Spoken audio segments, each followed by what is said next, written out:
আসসালামু আলাইকুম বন্ধুরা, নতুন ভিডিওতে সবাইকে জানাচ্ছি সাদর আমন্ত্রণ। আমাদের এই ক্রিকেট কর্নার চ্যানেল, জানেন আমরা সমসাময়িক খেলা, আন্তর্জাতিক ক্রিকেট, বাংলাদেশের ডোমেস্টিক ক্রিকেট নিয়ে আলোচনা করার চেষ্টা করি। রেগুলার ভিডিও হয়তো দিতে পারি না, তবে ইম্পর্টেন্ট সিরিজ, ঘরোয়া সিরিজ নিয়ে ভিডিও করার চেষ্টা করে থাকি। তো আজকের আলোচনার বিষয়বস্তু হচ্ছে জিম্বাবুয়ের পক্ষে বাংলাদেশ 5 ম্যাচের টি-20 সিরিজ খেলবে আগামী মাসে, বিশ্বকাপের আগে, যেটা হচ্ছে লাস্ট প্রস্তুতি। সেই প্রস্তুতির অংশ হিসেবে বাংলাদেশের দল কীরকম হতে পারে সেটার অ্যানালাইসিস আজকে আমরা করার চেষ্টা করব, এবং বিশ্লেষণে আমরা উঠে আসবে সমসাময়িক ক্রিকেটারদের পারফরম্যান্স। তো সমসাময়িক ক্রিকেটারদের পারফরমেন্স যদি দেখি এবং একাদশ যদি আমরা সিলেক্ট করতে চাই, সিলেক্টররা তো করবেই, আমাদের বিবেচনায় যেটা আসে, টপ অর্ডারে কিন্তু লিটন দাস দীর্ঘদিন ধরে ব্যর্থতার পরিচয় দিচ্ছেন। টি-20, ওয়ান ডে, টেস্ট সব ফরম্যাটে তিনি ব্যর্থতার 16 গলা পূর্ণ করেছেন। যদিও তিনি বাংলাদেশের one of the finest batsman, তাকে ধরা হয় ক্লাসিক্যাল ব্যাটসম্যান, কিন্তু সাম্প্রতিক সময় তিনি রান পাচ্ছেন না। বিপিএলে যদিও কিছুটা ভালো খেলেছিলেন শেষের দিকে এসে কুমিল্লার হয়ে, কিন্তু জাতীয় দলে পুরোপুরি ব্যর্থতার পরিচয় দিয়েছেন। এমনকি ডোমেস্টিকে ঢাকা প্রিমিয়ার ডিভিশন ক্রিকেট লিগে আবাহনীর হয়েও মাঠে নেমে কিন্তু তেমন কিছুই করতে পারেননি। তো সব মিলিয়ে তার দলে থাকাটা অনিশ্চয়তায় ভরপুর, হয়তোবা তিনি দলে নাও থাকতে পারেন। এছাড়া সৌম্য সরকারের দলে ফেরা নিয়ে কিছুটা গুঞ্জন রয়েছে। হয়তো তিনি বিশ্বকাপের আগে ফিট হয়ে লাস্ট জিম্বাবুয়ে সিরিজের প্রথম হয়তো 5 ম্যাচের জন্য দল ঘোষণা করবে না নির্বাচকটা, 3 ম্যাচের জন্য ঘোষণা করতে পারে। লাস্টের 2 ম্যাচের দিকে হয়তো বা সৌম্য সরকারের দেখা যেতে পারে। এক্ষেত্রে নাইম শেখকে হয়তো বা স্কোয়াডে দেখা যেতে পারে, যিনি বিপিএল এর শুরুর দিকে বরাবর ভালো করেন। এছাড়া ঢাকা প্রিমিয়ার ডিভিশন ক্রিকেট লিগেও তার রেকর্ড ভালো। এছাড়া অন্য ওপেনার যদি আমরা দেখতে চাই, নাজমুল হোসেন শান্ত হয়তো বা ওপেনিংয়ে চলে আসতে পারেন, যেহেতু তিনি দলীয় অধিনায়ক। এছাড়া ওয়ান ডাউনে যদি টপ অর্ডারে যদি অন্য কোনো ব্যাটসম্যানকে সিলেক্ট করা না হয়, শান্ত, সৌম্য বা যদি নাইম শেখ বা শান্ত ওপেন করে, সেক্ষেত্রে ওয়ান ডাউনে হয়তো সাকিব আল হাসানকে দেখা যেতে পারে। টু ডাউনে আমরা মাহমুদুল্লাহ রিয়াদকে এক্সপেক্ট করছি, মাহমুদুল্লাহ রিয়াদ, অথবা মিডল অর্ডারের ইয়াংস্টার হয়তো কাউকে সুযোগ দেওয়া হতে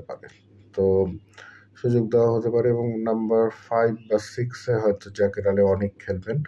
উনি নতুন সুযোগ পেয়েছেন, শ্রীলঙ্কার বিপক্ষে টি-20 সিরিজে খেলেছেন, ভালো খেলেছেন। প্রথম ম্যাচে কিন্তু দুর্দান্ত ব্যাটিং করে প্রায় ছিটকে যাওয়া ম্যাচ থেকে কিন্তু বাংলাদেশকে টেনে তুলেছিলেন, প্রায় জিতিয়ে ফেলেছিলেন, লাস্ট মুহূর্তে হিসেবে গিয়ে পারেননি। জাকির আলী অনেক থাকবেন, সেক্ষেত্রে নুরুল হাসান সোহানের একটা দরজা খুলে যেতে পারে লিটন দাস যদি স্কোয়াডে বা একাদশে না থাকেন, যেহেতু নুরুল হাসান সোহানের টি-20 স্ট্যাট কিন্তু একেবারে খারাপ না, বেশ ভালো বলা যেতে পারে ডোমেস্টিকে, এবং লাস্টের দিকে লোয়ার অর্ডারে কিন্তু তার হার্ড হিটিং ব্যাটিংয়ে। এছাড়া শেখ মেহেদিকে দেখা যেতে পারে বোলিং ব্যাটিং মিলিয়ে অ্যাভারেজ পারফরমেন্স করছেন, যদিও তার কাছ থেকে আরও ভালো পারফরমেন্স আশা করে দল। এছাড়া শামীম হোসেন পাটোয়ারি কিছু বিধ্বংসী ইনিংস খেলেছেন ঢাকা প্রিমিয়ার ডিভিশন ক্রিকেট লিগে সাম্প্রতিক সময়। তো শামীম হোসেন পাটোয়ারিকেও হয়তো 6 বা 7 নম্বরে দেখা যেতে পারে। এরপরে যে জায়গাগুলো আছে, সাইফুদ্দিন ফিরছেন, আমরা যেটা আভাস পেয়েছি, মোহাম্মদ সাইফুদ্দিন জিম্বাবুয়ের বিপক্ষে ফিরতে পারেন, বোলিং অলরাউন্ডার হিসেবে খেলবেন, এবং লাস্টের দিকে টেল এন্ডে কিন্তু তিনি ভালো হার্ড হিটিং করতে পারেন, সাম্প্রতিক সময় ভালো করছেন বলা যেতে পারে। তার কাছ থেকে যতটুকু এক্সপেকটেশন ছিল, ইনজুরি থেকে ফিরে এসে কিন্তু বিপিএলে কিন্তু বোলিংয়ে চমক দেখিয়েছেন, যদিও শ্রীলঙ্কার বিপক্ষে সিরিজে দল ঘোষণা আগে হয়ে গিয়েছিল, এ কারণে তিনি দলের সুযোগ পাননি।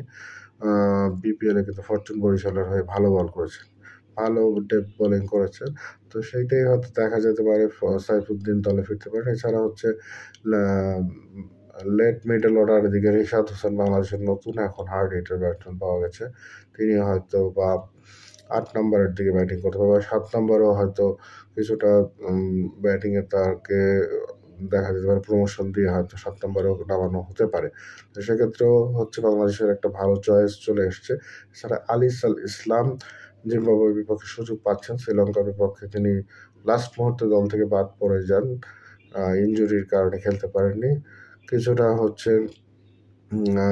হচ্ছে বলা যেতে পারে আনঅর্থোডক্স স্পিনার, রিস্ট স্পিনার না, বা খুব একটা টার্ন করে তাও না, কিন্তু টি-20তে তিনি বেশ কার্যকর বল করেছেন কুমিল্লার হয়ে। লাস্ট ২-৩টা সিজন বেশ ভালো করেছেন। চমক হিসাবে হয়তোবা তাকে একটা খেলানো হতে পারে, এবং জিম্বাবুয়ের বিপক্ষে হয়তো তাকে এক্সপেরিমেন্ট করে হয়তো জাতীয় দলে খেলানো হবে কিনা বা বিশ্বকাপে যাবেন কিনা সেটারও একটা এক্সপেরিমেন্ট হয়ে যেতে পারে।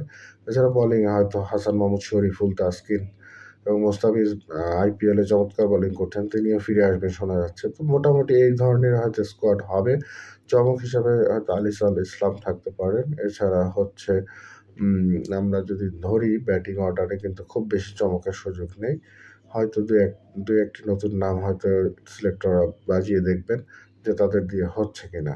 তো মোটামুটি এই হচ্ছে স্কোয়াড। কোর পার্টের প্লেয়ারদের আমরা মোটামুটি জানি, যেটাই বলা হচ্ছিল নির্বাচকদের পক্ষ থেকে বা বিসিবির পক্ষ থেকে, যে 12 জন প্লেয়ার মোটামুটি ফিক্সড।